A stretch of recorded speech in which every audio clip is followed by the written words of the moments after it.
Hello, I am MINAKSHI and I welcome you to my channel #MINAKSHI Tutorials #।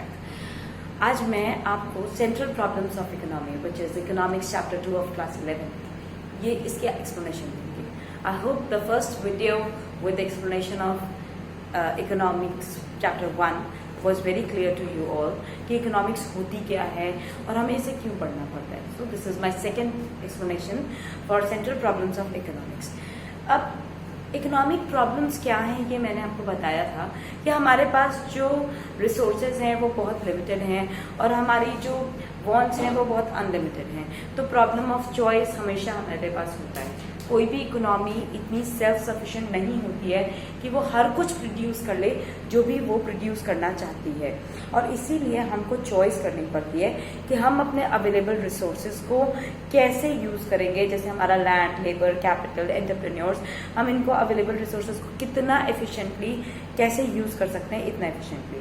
जैसे अगर economy अगर उसको ये डिसाइड करना पड़े कि अगर वो अपनी कैसे रिसोर्सेज को यूज़ करे डेवलपमेंट ऑफ इंडस्ट्रीज़ के लिए और कितने रिसोर्सेज को एग्रीकल्चर के लिए यूज़ करे, तो ये उसको खुद से डिसाइड करना पड़ेगा, उसको अलोकेशन ऑफ रिसोर्सेज करना पड़ेगा। ये हमारे साथ में हमेशा प्रॉब्लम रहती है और हर इकोनॉमी के साथ रहती है और हमेशा ही रहेगी। अब इकोनॉमिक प्रॉब्लम क्यों अराइज करती हैं?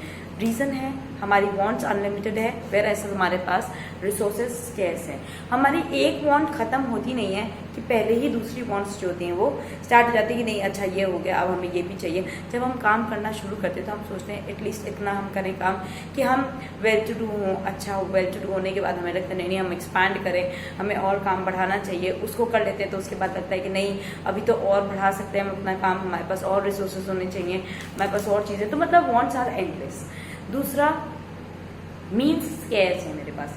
लिमिटेड स्केर्स मीन्स क्योंकि ज़्यादातर गुड्स एंड सर्विसेज जो ह्यूमन वांट्स को सेटिस्फाई करती हैं वो बहुत लिमिटेड होती हैं और बहुत कम होती हैं हमारे पास, और ये जो गुड्स होते हैं इनको हम स्केर्स गुड्स कहते हैं। और हर चीज़ का ऑल्टरनेटिव यूज़ है। ये मैंने आपको लास्ट वीडियो में बताया था कि आप कौन सी चीज़ को कहाँ यूज़ करोगे, कैसे यूज़ करोगे। दूध है आपके पास, चीज़ बनाओगे, आइसक्रीम बनाओगे, रसगुल्ला बनाओगे, एक्सेट्रा। ये मैंने आपको पहले भी बताया था। So now let us come to the central problems of an economy. What are the three basic central problems of the economy? हमारी जो तीन बेसिक सेंट्रल प्रॉब्लम्स हैं वो हैं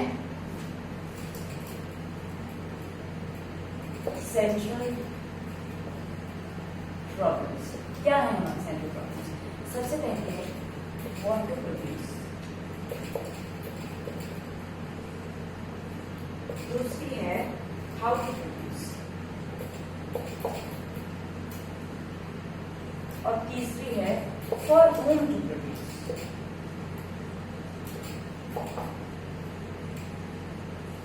सबसे पहली हमारी central problem what to produce. हम क्या प्रोड्यूस करें, क्या बनाना चाहिए हमें जिससे हमें मैक्सिमम प्रॉफिट हो। कैपिटल गुड्स बनाएं या कंज्यूमर गुड्स बनाएं।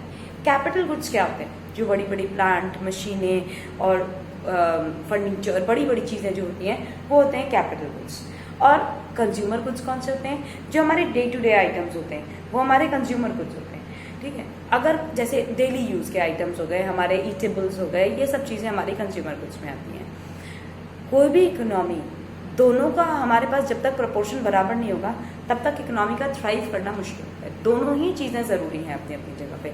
अगर मैं कैपिटल गुड्स का प्रोडक्शन करती हूँ तो पैसा तो बहुत आएगा, लेकिन उसके साथ में कंज्यूमर गुड्स होने ज़रूरी हैं। जैसे ट्रैक्टर हमारे पास कैपिटल गुड्स है और ट्रैक्टर की हेल्प से हमारे खाने पीने की चीज़ें यानी कि हमारे कंज्यूमर गुड्स बनते हैं। कंज्यूमर गुड्स के बिना प्रेजेंट जनरेशन सर्वाइव नहीं कर सकती और कैपिटल गुड्स के बिना हमारे देश की इकोनॉमी सर्वाइव नहीं कर सकती, फ्यूचर का ग्रोथ नहीं हो सकता। तो दैट इज़ वाई दोनों चीज़ें इक्वली ज़रूरी हैं। तो इसमें से हम क्या प्रोड्यूस करें, कितने रिसोर्सेज हैं मेरे पास में और उसके बेसिस पे मैं क्या प्रोड्यूस कर सकती हूँ। दूसरा होता है मेरा कितनी क्वांटिटी में प्रोड्यूस करूँ। ये तो मेरा डिसाइड हो गया भाई, चलो मैंने सोच लिया मुझे क्या प्रोड्यूस करना है, बट कितना प्रोड्यूस करूँ, कितने कंज्यूमर गुड्स को प्रोड्यूस करूँ, कितने कैपिटल गुड्स को प्रोड्यूस करूँ, क्योंकि मेरे पास रिसोर्सेज लिमिटेड हैं। और ज़्यादातर कंज्यूमर गुड्स का मतलब होता है अगर मैंने कंज्यूमर गुड्स ज़्यादा प्रोड्यूस किए, पैसे तो मेरे पास लिमिटेड हैं, तो यानी कि कैपिटल गुड्स का प्रोडक्शन मेरे को कम करना पड़ेगा अगर मैंने कंज्यूमर गुड्स का प्रोडक्शन ज़्यादा कर दिया।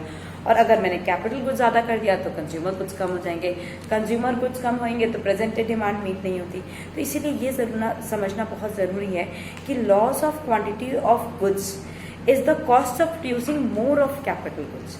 यानी कि किसी भी चीज को अगर मैं किसी भी एक चीज का कंज्यूमर गुड्स का सपोज करिए मैंने प्रोडक्शन कम कर दिया, तो इसका मतलब मैं कैपिटल गुड्स का प्रोडक्शन ज्यादा कर सकती हूँ। एक को छोड़ने पे दूसरे का मैं गेन मिलता है मुझे। Loss of quantity of capital goods is equal to the cost of producing more of consumer goods. इसको हम क्या कहते हैं? Opportunity cost. एक का लॉस दूसरे का गेन, इस चीज को हम कहते हैं अपॉर्चुनिटी कॉस्ट, जब हम रिसोर्सेज को शिफ्ट करते हैं एक यूज से दूसरे यूज में। नेक्स्ट अब मेरा जो सेकेंड प्रॉब्लम है, this was my first problem, what to produce. अब मैं अपना सेकेंड प्रॉब्लम बताती हूँ, हाउ टू प्रोड्यूस। कैसे प्रोड्यूस करें हम गुड्स को? कैसे का मतलब क्या हुआ? कैसे मतलब हाथों से नहीं, कैसे मतलब होता है कि हम कैपिटल इंटेंसिव मेथड यूज करें या हम लेबर इंटेंसिव मेथड यूज करें। कैपिटल इंटेंसिव मेथड और लेबर इंटेंसिव दो टेक्निक्स होती है हमारे पास। इंडिया जैसी कंट्री है हमारे पास जहाँ पे लेबर काफ़ी सफिशिएंट मात्रा में अवेलेबल है इन कंपैरिजन टू कैपिटल, क्योंकि वी आर डेवलपिंग कंट्री। तो अगर मैं इस हिसाब से देखूँ तो मुझे लेबर इंटेंसिव टेक्निक यूज़ करनी चाहिए, लेकिन लेबर इंटेंसिव टेक्निक कैपिटल के कंपैरिजन में स्लो है। कैपिटल मतलब कैपिटल इंटेंसिव टेक्निक के कंपैरिजन में स्लो होती है।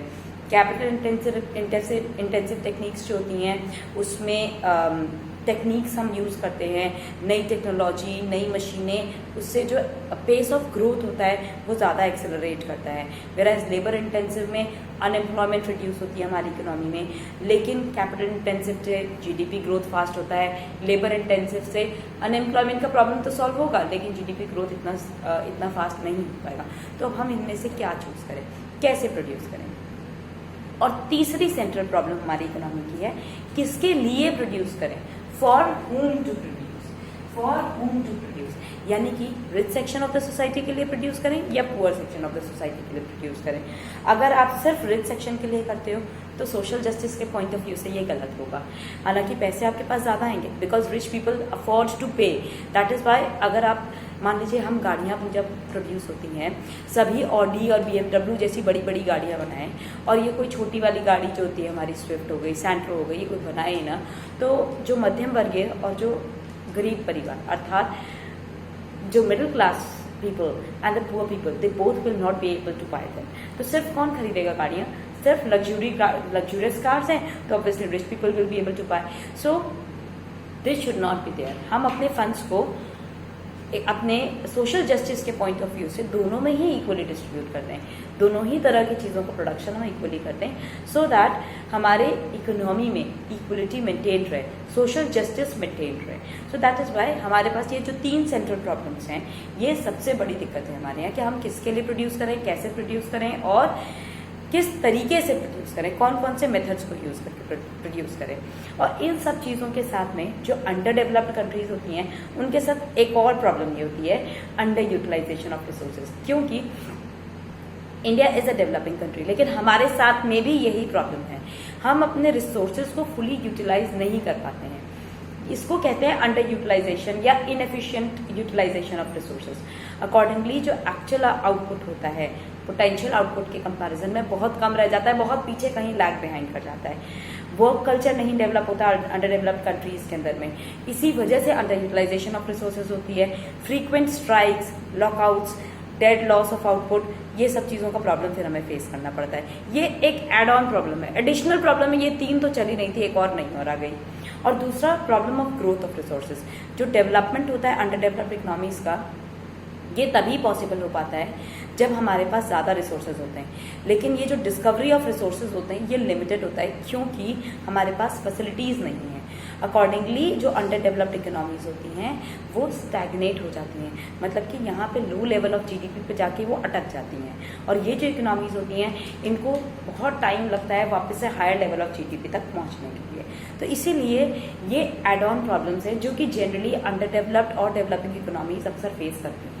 तो इस पर एक क्वेश्चन आराम से बन सकता है, जिसको आप बहुत ध्यान से समझें, अपने नॉलेज के लिए भी समझें और अपने एग्जामिनेशन पॉइंट ऑफ व्यू से भी समझें। दोनों ही चीज़ें बहुत ज़्यादा ज़रूरी है। I hope you like and understood this explanation of mine, and if it is so then please like, share and subscribe my channel। अगर आप देखेंगे, आप सब्सक्राइब करेंगे तो मेरी नेक्स्ट वीडियोस से आपको चैप्टर्स और भी ज़्यादा क्लियर होंगे, बहुत अच्छे से समझ में आएंगे। So please like, share and subscribe my channel. Thank you.